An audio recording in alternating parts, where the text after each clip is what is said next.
Listen to me, guys. You got to hear this.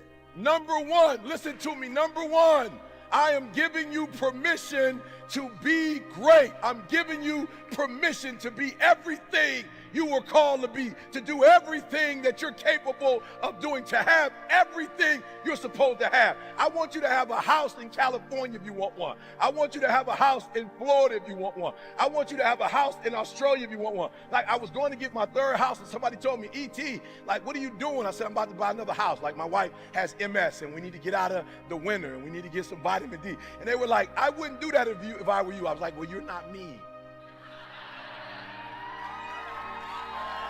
Come on, guys.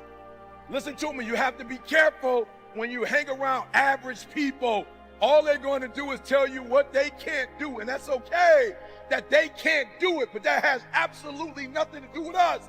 We can go from being homeless and high school dropouts to having PhDs, writing books, and becoming the voice of a generation. We can do whatever we believe we can do, and we don't need anybody's permission to do it but ours. 1, 2, 3. 1, 2, 3. 1, 2, 3. I am great. Listen to me, and I don't owe anybody an apology. I am phenomenal, and I don't owe anybody an apology. I am going to do great things, and I don't owe anybody an apology. I was created to be great. I was created to do great things. I was created to have great things, and I will no longer ask others for their permission. Listen to me very closely. So, in this journey, the first thing I had to do was to embrace my I am. I had to embrace that, no, I'm not a traditional student, but I'm a student nonetheless.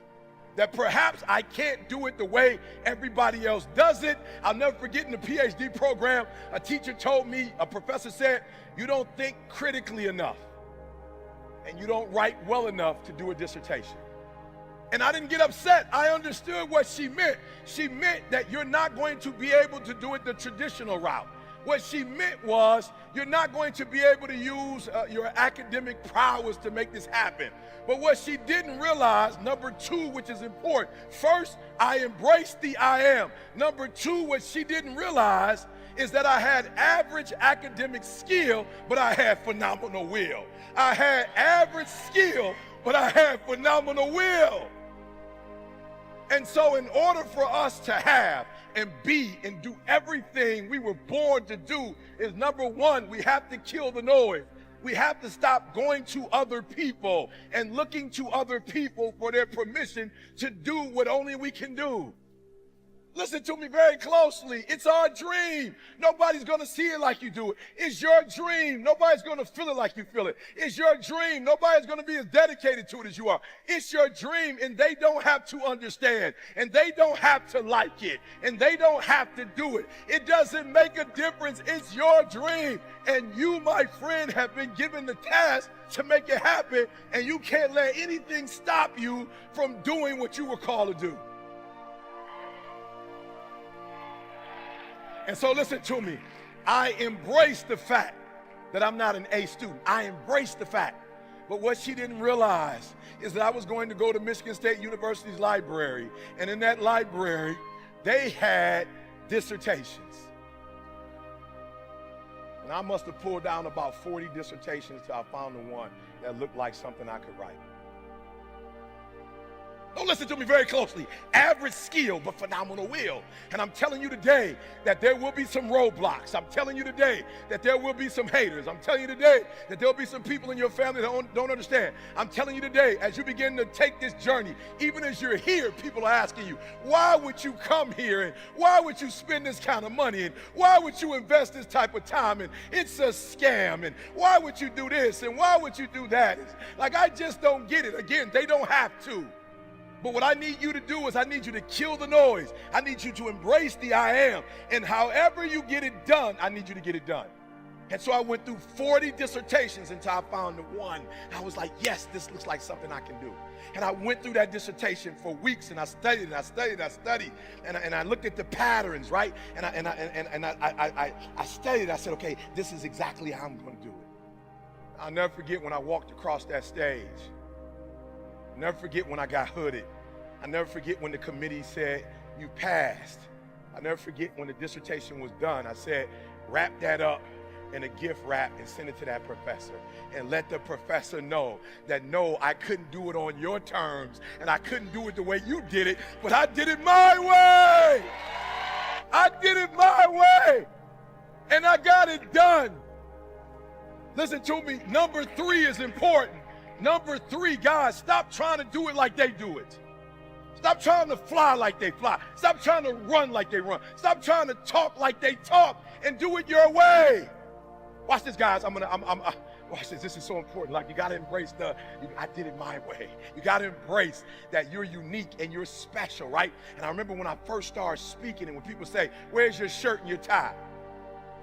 I said, that's Les Brown. They said, where's your shirt and tie? I said, that's Zig Ziglar. I'm not Les Brown. They're all great. I'm not Zig Ziglar. And if I try to be Tony Robbins, I'll fail at best. If I try to be Les Brown, I'll fail at best. If I try to be the late, great Zig Ziglar, I'll fail at best. But when I'm Eric Thomas, what up, what up, what up? It's your boy, E.T.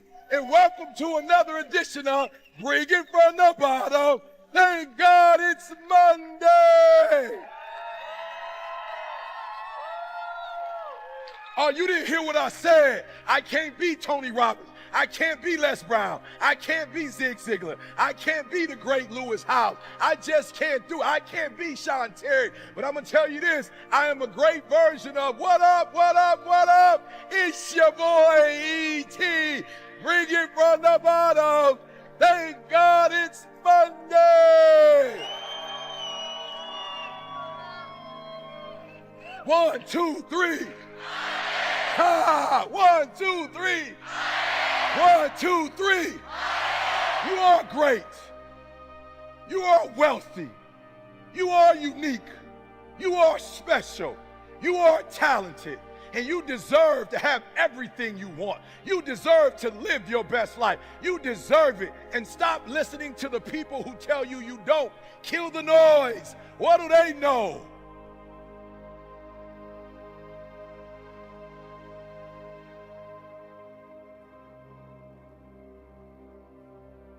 Anything you could think of, if you could actually think of it, it means you can do it, right? Does that make sense? So if it pops up in your brain, it means that you have the ability to do it. Why? Because the brain would never think of something that it could not do.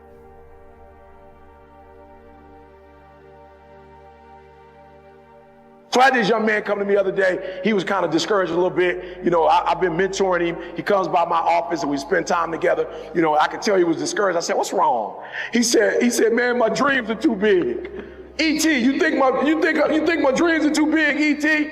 I said, why you say that? And I could tell he was talking to a parent, right? Or he was talking to a mentor, right? Whoever he was talking to, you know, I understood what they were trying to say, but I said to him, absolutely not. There is no dream that's too big. There is nothing that you could think of in your head that you can't do. I said, but here's the problem though, all right? They shouldn't have told you that, right? How many of you guys believe in this room that if you dream it, that if you think of it in your mind, that you actually have the ability someday to make whatever you see in your mind become a reality? Let me see your hands.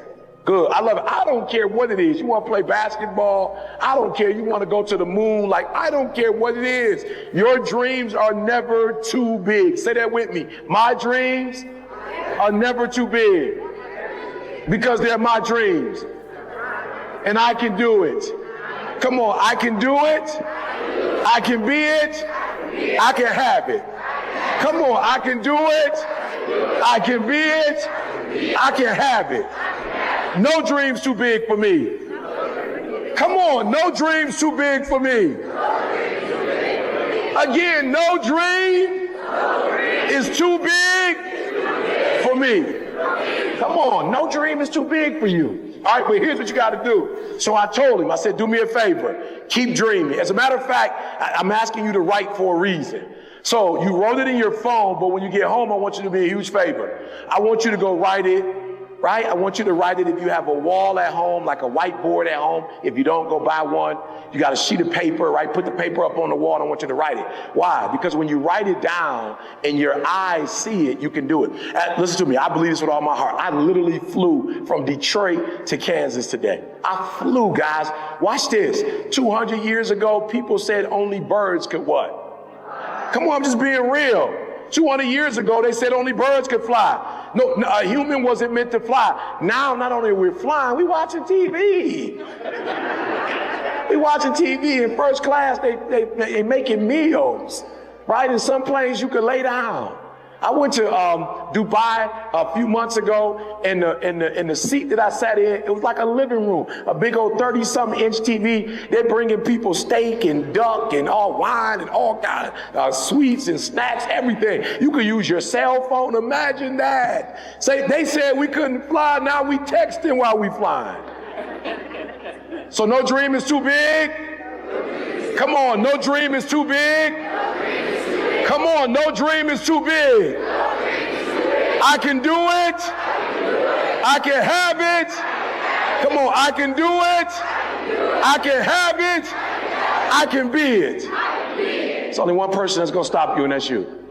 I need you to understand that. It's only one person that's going to stop you. All right. So what I said to the young man was, your dreams are not too big, but you got to make different decisions.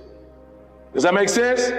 So I want to show y'all something real quick. Can I see the book? I want to show y'all something. I know you guys at some point you're going to get the book, all right? At some point you're going to get the book, all right? The UOU book, right? At some point you're going to get it, all right? CJ and I said 2 years ago, please write this down. This is not even a part of my message, but write this down. Never let a good crisis go to waste. Write that down. Never let a good crisis go to waste. And so when COVID struck, instead of cry and get upset, I made a decision, right? I made a decision. I made a what? Listen to me very closely. In order to make your dreams and goals become a reality, you have to make different decisions. See, the only reason your dreams aren't happening now is two reasons. It's too early, right? It's too early. What do I mean when I say it's too early? Okay, so if you're in high school, you can't play in the NBA, right? It's too early. It's not time yet. And a lot of you struggle with that. A lot of young people, you struggle because you got these big dreams and these big goals and you want them to happen right now. You want them to happen today, right? Look, you got the rest of your life to live. So what would happen if all your dreams became a reality when you was 15? You got 65 more years to live, 70 more years to live, 80 more years to live. My grandma just passed. They both were in their 90s. So if you're 15 years old, you got 80 years left. Are you hearing me? You can't make all your dreams become a reality in one day or in 1 year, right? So say this with me. It takes 21 years to be 21 years old. You can't make yourself 21 at 15. I don't care how much, how much milk you drink, right? How much exercise you do. It doesn't matter. It takes 21 years to be 21 years old. And there's nothing I can do to speed up the process. So the number one thing I think that kids do wrong is not that you have these big dreams and these big goals, is that you have these big dreams and big goals and you're rushing it. Take your time. Take your time. Take your time. All right? It's going to happen. All right, there's some things that are happening for me right now that I'm grateful it didn't happen 30 years ago. All right, so number one, the D is for? Good. So the first thing I need you to do is I need you to be a great decision maker. And if you're a great decision maker, all your dreams are going to become a reality. All right, so we decided that we were going to write a book during COVID. Why? Because one of the worst things that ever happened to me happened during COVID. But one of the things that you have to learn how to do is not focus on the negative all the time. You've got to learn to see the good in everything that could be negative. Say it with me. I will learn to see the good in every lesson. Come on. I will learn to see the good in every lesson. For in every lesson, there's a blessing. Come on, for every lesson, there's a blessing. So I got hit hard when COVID hit. I had never heard of the term social distancing. I was like, what's that?